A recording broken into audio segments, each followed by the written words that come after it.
Hello, and a very warm welcome to Easy English Podcast, the podcast that helps you learn the final, most important skill in your language journey, listening with confidence. I'm your host, Chris, and I'm happy you are here with me today. Have you ever been in this situation, like you're standing in a coffee shop in another country? You've practiced your order in your head many times. You say it perfectly. I'd like a large iced latte with oat milk, please. You feel great. But then, the barista replies with a very fast sentence you weren't prepared for. Sure thing, do you want a gravy pastries with that? We've got croissants and muffins 50% off. Suddenly, your brain stops. It's like a wall of sound has hit you. You heard words, but you didn't understand them. You catch croissants, maybe 50%, but you don't understand the full meaning.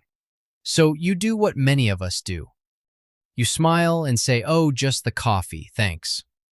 You might have just missed a delicious half-price chocolate muffin. This experience, this listening failure, is very common, and it's one of the most frustrating parts of learning English. You can spend years learning grammar and vocabulary and even practice speaking. But when you try to understand real, fast English, it can feel like you've hit a wall. Well, today we are going to break down that wall.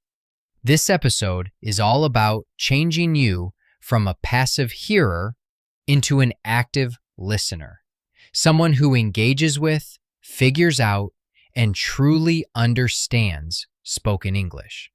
Okay, we'll start by talking about why listening is so difficult. Then, we will look at 3 powerful methods for active listening with new techniques you can start using today. Finally, we'll talk about how to build a practice routine that you can continue and enjoy. This is a long, detailed episode, so get a cup of tea or coffee. Maybe even that muffin you miss. And let's begin this journey to finally understanding real-world English. Part 1. Why is listening so hard? Understanding the wall of sound. Before we talk about the solutions, it's important to understand the problem. Why does listening feel so much harder than reading? When you read, you control the speed, you can stop, go back, or look up a word. Listening is different. It happens live, and you are in the middle of it. There are 3 main reasons for this difficulty. The first is the speed barrier and connected speech. Native speakers don't talk like your old language learning CDs. We don't say, "How are you doing today?" We say, "How you doing?" The words connect to each other. This is called connected speech. For example, turn off can sound like turn off. Sometimes sounds are removed, like the T in next door can disappear, so it sounds like next door. And sometimes sounds change, like handbag can sound like ham bag. When you expect separate words, this stream of sound can be very confusing. The second reason is the vocabulary gap, especially with idioms and phrasal verbs. It's okay if you don't know a word like photosynthesis, but it's different when you know every word in a sentence, but you still don't understand the meaning. This is the confusing magic of idioms. Imagine your coworker tells you, "Don't worry about the presentation, it's a piece of cake." If you think about a real cake, you'll be very confused. Or a harder one, your manager says, "We need to address the elephant in the room." You might look around the room for an elephant, but the phrase just means to talk about a big problem that everyone is avoiding. English has thousands of these phrases. The third reason is the challenge of different accents. English is a global language. The standard American or British accent you learn in class is just one of hundreds. You might hear a person from Scotland and it sounds like a new language. You listen to an Australian. You talk with a coworker from India.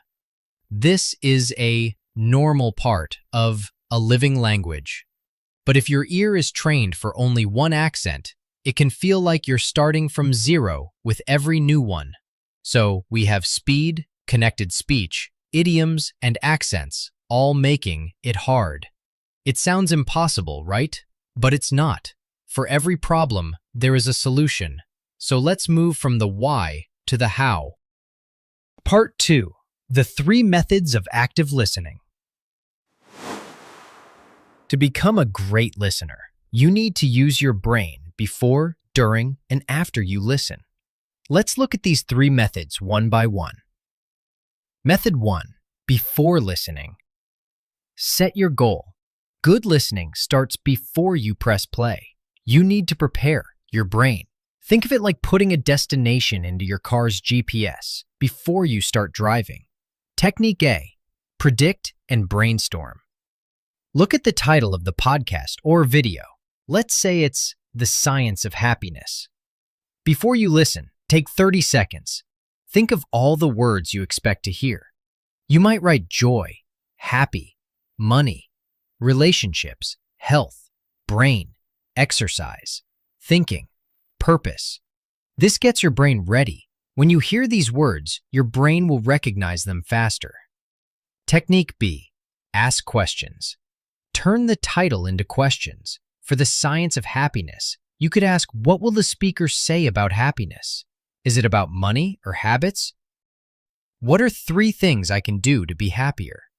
Now, you're not just listening. You're a detective looking for answers. This makes listening more active and fun. Method 2. During listening, be the active detective. Now, you are ready to press play. Use these strategies while you listen. Technique A. Listen for signposts. Speakers use signposting words to show the structure of their talk. Train your ear to hear them. Examples are, first of all, secondly, next, finally, in addition, also, however, on the other hand, for instance, for example, in conclusion. To sum up, when you hear these words, you know what is coming next. This helps you follow the speaker's main ideas, even if some details are unclear. Technique B. The tolerant dictionary method. When you hear a word you don't know, don't panic. Notice the new word and just keep listening. Often, the other words in the sentence will help you understand the meaning. For example, the society was hierarchical. The king was at the top, and the farmers were at the bottom of the pyramid. Maybe you don't know hierarchical, but the sentence explains it. It's a system with a top and a bottom, like a pyramid. You just learned a new word without stopping the audio. Method 3. After listening, making it stick. What you do after you listen is very important for remembering. Technique A. The 1-minute summary. As soon as the audio ends, take 1 minute. Say out loud or write down everything you can remember. Key ideas, new words, anything.